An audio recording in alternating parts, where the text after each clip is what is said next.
యాదగిరిగుట్ట శ్రీ లక్ష్మీ నరసింహస్వామి బ్రహ్మోత్సవాలు నేటి నుంచే. ఆధార్ కార్డు లేకపోయినా ఆసుపత్రుల్లో వైద్యం. రాష్ట్ర ప్రభుత్వం స్పష్టీకరణ. పిల్ను ముగించిన హైకోర్టు.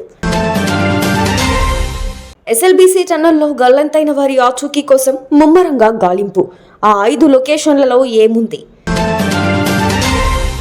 కేజ్రీవాల్ రావణుడు, అతిసి శూర్పణఖ బీజేపీ ఎమ్మెల్యే. యాదగిరిగుట్ట శ్రీ లక్ష్మీ నరసింహస్వామి వారి వార్షిక బ్రహ్మోత్సవాలకు నేడు అంకురార్పణ జరగనుంది. స్వస్తి వాచనం, రక్షాబంధనం, అగ్ని ప్రతిష్టాపనతో ఉత్సవాలు ప్రారంభం కానున్నాయి. సాయంత్రం గరికపాటి నరసింహారావు ప్రవచన కార్యక్రమాలు నిర్వహించనున్నారు.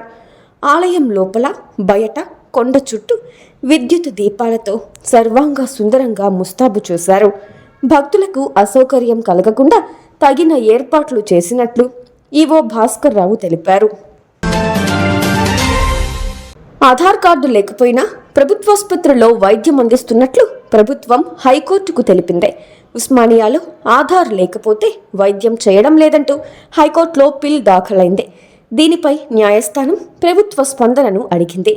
ఉస్మానియాతో పాటు ఏ ప్రభుత్వ ఆసుపత్రిలోనైనా ఆధార్ లేకున్నా వైద్యం అందిస్తామని, భవిష్యత్తులోనూ ఇదే కొనసాగుతుందని ప్రభుత్వ లాయర్ స్పష్టం చేశారు. దీంతో పిల్ను ధర్మాసనం ముగించింది. ఎస్ఎల్బీసీ టన్నల్లో గల్లంతైన వారి ఆచూకీ కోసం ముమ్మరంగా గాలింపు కొనసాగుతోంది. జీపీఆర్ పరికరం 5 లొకేషన్లలో మెత్తటి వస్తువులున్నట్లు గుర్తించింది. అయితే అవి కార్మికుల మృతదేహాలా లేక వేరే ఏమైనా పరికరాలా అనే దానిపై ఉత్కంఠ నెలకొంది. దీంతో ఆ 5 లొకేషన్లలో సిబ్బంది డ్రిల్లింగ్ పనులు చేపట్టారు. 3 నుంచి 5 మీటర్లు తవ్వితే అక్కడ ఏముందనే దానిపై క్లారిటీ రానుంది. మరోవైపు టన్నల్ బయట అంబులెన్స్లు సిద్ధంగా ఉంచారు. కేజ్రీవాల్ అతిసిని రావణుడు, శూర్పణఖతో పోలిస్తూ ఢిల్లీ బీజేపీ ఎమ్మెల్యే గజేంద్ర యాదవ్ విమర్శలు గుప్పించారు. రామాయణంలో రావణుడు, కుంభకర్ణుడు హతమవుతారు, కానీ శూర్పణఖ బతికిపోతుంది. ఇక్కడ కూడా ఓటమితో కేజ్రీవాల్, సిసోడియా రాజకీయ భవిష్యత్తు ముగిసింది. కానీ అతిసి గెలిచారు, అందుకే ఆమె శూర్పణఖ లాంటి వారు అని ఎద్దేవా చేశారు.